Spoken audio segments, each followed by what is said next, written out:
कि नारद महाराज को जवाब क्या देंगे? हे मेरे भाई, वहां कोई तीनों लोगों के अंदर हाहाकारो महान नासिक त्रिलोक्य विस्मया वह, तीनों लोगों के अंदर वह हाहाकार बन गया, आश्चर्यकारी घोर हाहाकार फैल गया। यदि वेद और वेदांतर गीता के पास से भी भक्ति ज्ञान वैराग्य तीनों की नहीं दे सके तो दूसरा कोई उपाय नहीं, ऐसा जानकर के हे मेरे भाई पूरे तीनों लोगों के अंदर हाहाकार मच गया। इतने में नारद जी महाराज घूमते कामते, जब कोई कहीं पर भी संतुष्टि नहीं मिली, जवाब नहीं मिला नारद जी महाराज को, तो नारद जी महाराज ने सोचा में बद्रिक आश्रम में गए और वहां पर उन्होंने सोचा मैं तपस्या करूंगा। मेरे भाई नारद जी महाराज को चैन नहीं पड़े, वे वहां पर तपस्या करूंगा ऐसा करते हुए वहां बद्रिक आश्रम में आए। उन्होंने जब वहां तपस्या करने का जब भाव किया, इतने में वहां पर हे मेरे भाई मुनियों में श्रेष्ठ सनत संकारी ऋषि वहां पर आ जाते हैं। नारद जी महाराज अपने सामने से सनत संकारी ऋषियों को आते हुए 5 साल की अवस्था और चारों ऋषि वहां पर तन पर केवल कौपीन का वस्त्र और बगल के अंदर मृत धर्म अपने आसन है कमल लिए हुए, और वे ऋषि संत संकार ऋषि आते हैं। तो नारद जी महाराज कहते हैं इरानी भूरी भाग्य न भवत वीर संगमो भवतः। नारद जी महाराज कहते हैं कि मेरा भाग्य है कि ऐसे ऋषियों का दर्शन हुआ। इरानी भूरी भाग्य न भवत वीर संगमो भवत। महिषियों वहां पर जाकर के नारद जी महाराज चारों ऋषियों को नमस्कार करते हैं, कहते हैं महिषी लोगों बहुत बड़ी भाग्य के कारण आप सबों का मुझे दर्शन हुआ है। आप लोग मुझ पर कृपा करके हे महाराज आप कृपा करके उन साधनों को शीघ्र बतलावे। आप सभी योगी हैं, बुद्धिमान हैं, आप बहुत द्रुत है, आपने कई अनेकों कल्याणकारी साधनों के बारे में सुन रखा है। आप सदैव 5 वर्ष के ही बने रहते हैं। आप सभी के पूर्वज है, आप सभी के दादा की दादा परदादा है, आप बताइए। हे मेरे भाई नारद जी महाराज वहां पर सनक संतान ऋषियों से इस तरह से कहते हैं, अपनी बात करते कि मैं वहां पर वृंदावन में गया, वहां भक्ति मिली, उनके दोनों पुत्र मिले, खूब वहां प्रयास किया, फिर वे नहीं लगे। आकाशवाणी ने कहा कि सत्कर्म करे, वो सत्कर्म है महाराज आप बताइए। नारद जी महाराज बड़ा चिंता हो गई। तो नारद जी महाराज की चिंता को देखते हुए सनकादि ऋषि कहते हैं कि हे नारद जी महाराज पहले तो आप चिंता नहीं करें, मां चिंता गुरुदेव से हर चित्ते समावाना। हे नारद जी महाराज आप चिंता नहीं करें, आप पहले तो जो अपने ऊपर जो उदासी है इस उदासी को आप त्यागे, चिंता को त्यागे, आप प्रसन्न होइए। ध्यान देना कि कोई भी जो बात है यदि किसी से शिक्षित कोई भी जानना है तो हम मन में चिंता का भाव लेकर के यदि कोई जानेंगे तो वहां पर हम नहीं जान पाएंगे। जानने के लिए हमें बड़ा प्रसन्न होना पड़ेगा। इसलिए कहते हैं नारद जी महाराज को सनकादि ऋषि वहां चिंता सुदेव से हर्ष चिंतित समावह। हे नारद जी महाराज पहले तो आप चिंता को त्याग और आप हर्ष चित्ते समावह। हे देवकी नारद मन के अंदर आप हर्ष लाइए, प्रसन्न होइए। और रही बात उपाय की, हरे नारद जी महाराज उपाय सुखसादियो अत्र वदति पूर्व एवही। हे नारद जी महाराज जिन साधन की आप जो बात कर रहे हैं, अरे वो तो साधन पहले से ही विद्यमान है। मेरे भाई कोई आदमी जिस वस्तु की खोज में लिखी और कोई नहीं मिली और कोई उसको इस तरह से कहे कि आप चिंता नहीं करें, आप प्रसन्न होइए, अरे वो तो साधन पहले से है। एकदम नारद जी महाराज की मन के अंदर बड़ी प्रसन्नता आ गई और वहां पर नारद जी को कहते हैं सनकादि ऋषि, ये नारद जी महाराज आप तो धनी हैं, आप वीर शिरोमणि है, सदैव आप इस तरह से वीरत्वों के अंदर आप तो अग्रणी है, भगवत भक्तों में आप अग्रणी है, सूर्य के समान आप भक्ति योग के प्रकाशक है। आपके द्वारा ही भक्ति योग का प्रकाशन हुआ है, भक्ति योग को आप को प्रसार करने वाले हैं, भक्ति योग को प्रवर्तक करने वाले हैं। हे नारद जी महाराज, जब आप जैसे ही जरूर अवश्य ही भक्ति के लिए आप जो प्रयास कर रहे हैं वो कोई अनुचित नहीं है, ये तो आपके लिए कार्य है, इसमें कोई आश्चर्य की बात नहीं। भगवत भक्ति की स्थापना करते ही रहते हैं। संत ऋषि कहते हैं हे नारद जी महाराज, जो भगवान के भक्त हैं वो भक्ति की स्थापना करते ही रहते हैं। और हे नारद जी महाराज, वैकुंठ प्रदान करने वाली मार्ग तो बहुत है, वैकुंठ पर परमात्मा की प्राप्ति कराने वाले, मोक्ष को प्राप्त कराने वाली मार्ग बहुत है, परंतु वे दो ही है।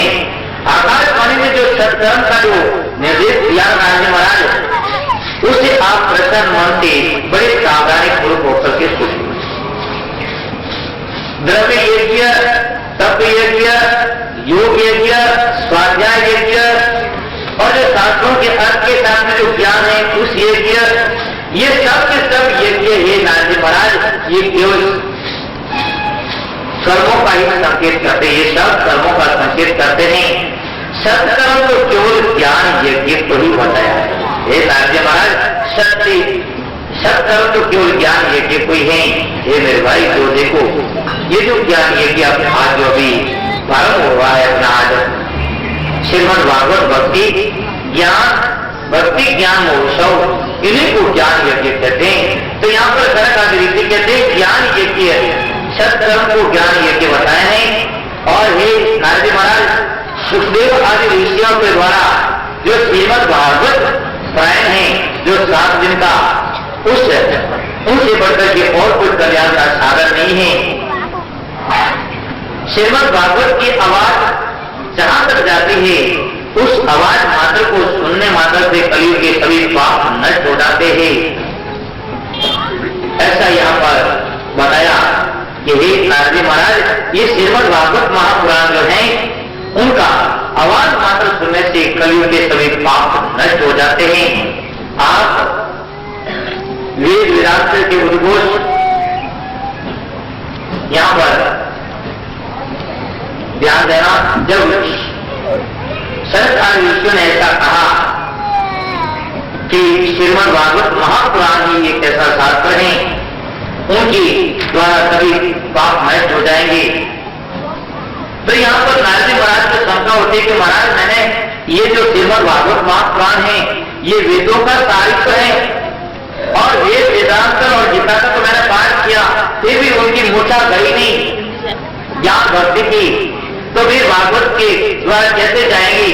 तो यहाँ पर सनक आदि ऋषि कहते हैं उसी बात को आप अभी आपको बताया था कि जिस तरह से जल से लेकर के शिखर तक पूरा वृक्ष के अंदर रस भरा रहता है, परंतु कोई उनका स्वाद वहां पर नहीं मिलता फलता, परंतु वहां पर ही मेरे भाई, जब वृक्ष के ऊपर जब फल लगता है तो वहां फल के अंदर पूरे वृक्ष का सार आ जाता है। वृक्ष के वहां तने से लेकर के पत्ती तक, फूल तक जो रस रहता है, वहां रस हम सीधा सीधा नहीं पा सकते, परंतु उस वृक्ष के ऊपर यदि फल लगता है तो वो फल परित जो वहां रस है, उस रस का अलग ही स्वाद है।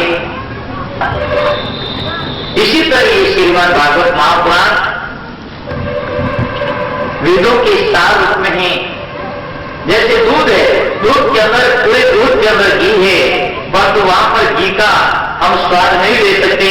उस दूध को यदि हम चबाते हैं और उसका मंथन करके निकालते हैं तो वहां पर उसका स्वाद निकलता है। इसी तरह ये वेद एक दूध की तरह है और श्रीमद् भागवत महापुराण दूध का सार घी की तरह है। हे नारद जी महाराज, इसी तरह जैसे गन्ना है, गन्ने के पूरे रस रस के अंदर जैसे मिठास है, परंतु वहां मिठास पूरी इस तरह से नहीं है। जो मिठास एक चीनी के अंदर है, वो मिठास वहां पर गन्ने के अंदर नहीं हो सकती, नहीं प्राप्त हो सकती सीधी सीधी। इसी तरह से जैसे गन्ने के अंदर पूरे में रस है, परंतु चीनी के अंदर वहां स्वाद उनका अलग ही रूप से व्याप्त है। दूध के अंदर घी है, परंतु वो घी होते हुए भी वहां पर सीधा सीधा घी हमको कभी नहीं। उनका घी का स्वाद मंथन करने पर निकालते हैं, वहां पर उनका स्वाद अलग तरीके से होता नहीं।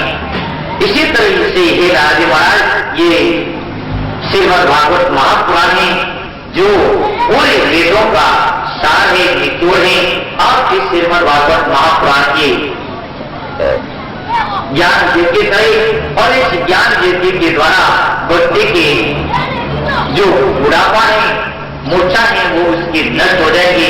तो नारद महाराज कहते हैं कि महाराज ये ज्ञान यज्ञ कहाँ होगा, किस जगह करें? तो वहां पर शरद आदि ऋषि कहते हैं कि हे नारद महाराज, हरिद्वार के पास में जो आनंद नामक तट है, हरिद्वार के पास में एक आनंद नाम का तट है और वहां पर